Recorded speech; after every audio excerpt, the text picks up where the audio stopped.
Hurmatli kuzatuvchilar, bugun mana Samarqand viloyat Pastdarg'om tuman Charxin nimasiga keldik. Tez yordam bo'limiga. Bu yerda vashshiy achinarli holat. 1956-yilda qurilgan zdaniyada tez yordam ish faoliyat olib boryapti. Buni aqlingizga sig'maydi. Bir ko'rsangiz bu holatlarni qanday bu yuqorida o'tirgan mansabdorlar bunga ko'z yumayapti. Pastdarg'om tuman mana shu tez yordam bo'limini boshliqlari Zafar aka, Najmiddin aka familiya ismlari esimdan chiqdi. O'zlari biladi. Bir juda achinarli holatda. Buni bilmadim. Qanday bular tez yordam kuzatyapti, lekin hozir kelgandim. Bu yerda juda achinarli holat, aholidan jalbi tushyapti. Xullas nima desam sizlarga, bu zdaniya o'zi buziladigan holatga kelgan. Lekin bular 50 ming aholiga xizmat ko'rsatyapti. Tez yordamlar. Ikkitagina Damas bergan. Bunagi kasal bo'lmagan, kasal qilib olib boradigan mashinadan ikkita bor ekan. Bunga qachon bir yechim topadi bilmayman.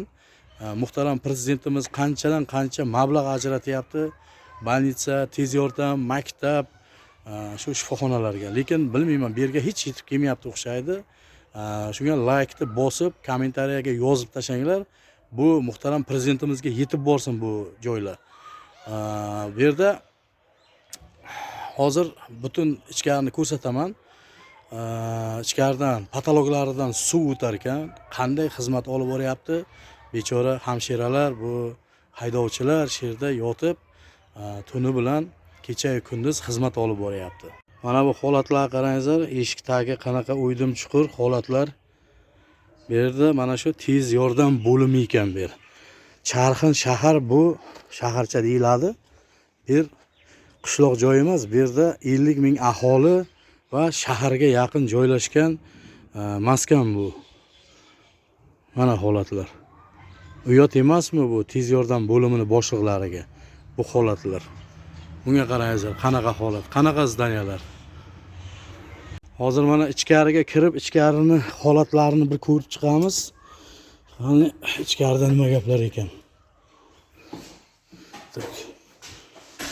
Assalomu alaykum. Yaxshimisiz? Yaxshimisiz? Nima xizmat? Kelgan edik, xalq jalbi qilgan edi. Shikoyat qilgan. Tez yordam bo'limi mana shu holatlar juda achinarli holat ekan. Bu birinchi yordamni qayerda ko'rasizlar? Mana bu xonada. Shu yerda. Siz kimdan so'rab videoga tushiryapsiz hozir? Bu yerda videoga tushirishimga muhtaram prezidentimiz ochiqlik, shaffoflik deb qo'yibdi. Yo'q, kechirasiz, siz ko'rolmaysiz shuni. Kasal bo'lsangiz keyin ko'raylik, tekshiraylik. Yo'q, men ko'rishim.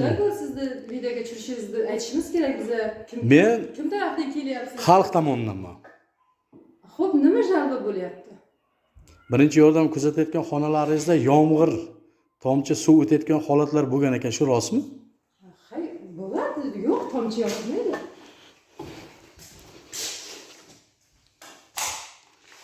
Mana holatlar. Tushirmang videoga. Bu xonada birinchi yordam, ha? Olmang videoga, ha, birinchi yordam. Tak, mana shu holatlar. Bu xonalaringizni ko'rsak bo'ladimi? Yo'q, bo'lmaydi. Nimaga? Kirmang, bo'lmaydi. Kimdan so'rab? Tak. Mana bu xonalar.